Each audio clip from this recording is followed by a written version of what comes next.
High সবাইকে, কেমন আছো তোমরা সবাই? আশা করি সবাই খুব ভালো আর সুস্থ আছো। আমরাও ভালোই আছি। তো তেমন কোনো ভিডিও করছি না এই কয়দিন, কারণ শরীরটাও খুব একটা ভালো লাগছে না, কাজও করি না, রান্নাবান্নাও খুব একটা করি না, তাই দেখাতেও ভালো লাগে না সেগুলো। তো এটা একটা পুরনো ভিডিও ছিল, ভাবলাম সেটাই তোমাদের সাথে শেয়ার করি। তো আজকাল না এক দুইটা ভিডিও সবাই শেয়ার করছে, দেখছি আর কি, যে পাড়ার কাকিমারা ফুল তুলে কন্টেন্ট ক্রিয়েট করে, রান্না দেখিয়ে কন্টেন্ট ক্রিয়েট করে। তারপর আরেকজনের ভিডিও দেখলাম যে ব্লগিং করে, তাদের কাছে এত সময় কোথায় পায় তারা, এত যে ব্লগিং করে আবার সেটাকে এডিট করে, তারপর আবার যারা এই ভিডিওগুলো দেখে তাদের কাছেও এত সময় কোথা থেকে আছে আর কি। তো যাই হোক, বলি কি, যারা তোমরা এই ভিডিওগুলো করেছো তারা ভাবো তো, যারা এই ব্লগিং করে তাদের মধ্যে কত ট্যালেন্ট থাকে, যে সারাদিন 24/7 কাজ করার পর সেগুলাকে আবার ভিডিও করে আবার সুন্দর করে তোমাদের সামনে প্রেজেন্ট করে, আবার তোমরা সেগুলাকে দেখো। তো যারা চাকরি করে তাদেরকে আমরা কখনো খারাপ বলছি না, আর আমরা যারা হাউসওয়াইফ না, তাদের হলো বাড়ি থেকে পারমিশন নাই যে বাইরে গিয়ে কিছু করার, তোমরা বাড়িতেই করো, কিন্তু আগে ঘরটাকে মেনটেন করো, বাচ্চা, পরিবার, ঘর সমস্ত মেনটেন করে তোমাদের কাছে যদি কোনো সময় থাকে তোমরা সেটাকে ইউটিলাইজ করো ট্যালেন্ট হিসাবে।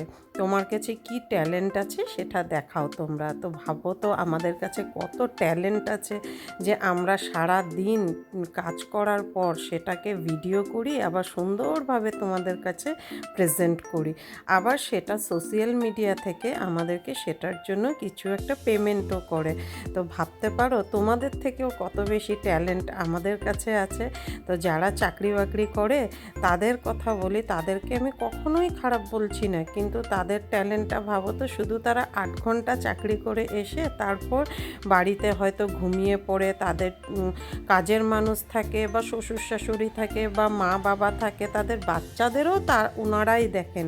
কিন্তু আমাদের হাউসওয়াইফদের কথা একবার ভাবো তো, আমরা বাচ্চা দেখি, ঘর সামলাই, শ্বশুর শাশুড়ি দেখাশোনা করি, রান্না বান্না করি, কত কিছু কাজ থাকে, তারপরেও আবার ভিডিও করে সেগুলো প্রেজেন্ট করি তোমাদের সামনে।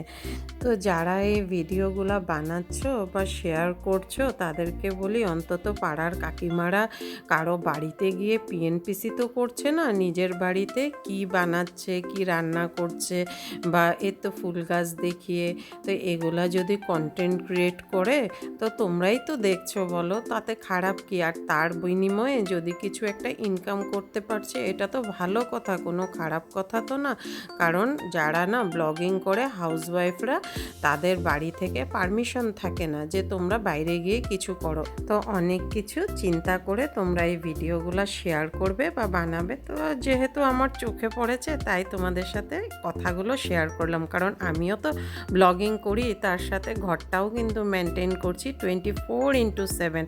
আমাদের সানডেতেও কিন্তু ছুটি থাকে না। যারা চাকরি বাকরি করো তারা কিন্তু সানডেতে 10টা-11টায় ঘুমের থেকে উঠো, আমরা কিন্তু সেই একই, সানডেতেও আমাদের 6টার থেকে 7টার ভিতরে উঠতে হয়। তো যাই হোক, লাইন গ্যাস থাকবে না, আগের দিনই ইনফরমেশন দিয়েছিল, আমরা তো পেয়ে গেছিলাম, যার কারণ কি আমরা তো হাউসওয়াইফ না, তো এই জন্য আমাদের সব কিছুরই ব্যবস্থা থাকে। সকাল সকালই রান্না হয়ে গেছিলো, শুধু ভাতটা গরম গরম পরে আমি সিলিন্ডার লাগিয়ে করে নিয়েছি।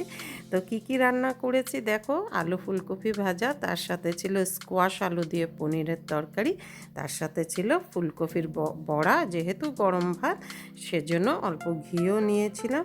তো ভিডিওটা যদি ভালো লাগে অবশ্যই লাইক কমেন্ট শেয়ার করে দিও। তো সবাই ভালো থেকো, সুস্থ থেকো, আজকে তাহলে আসি, টাটা।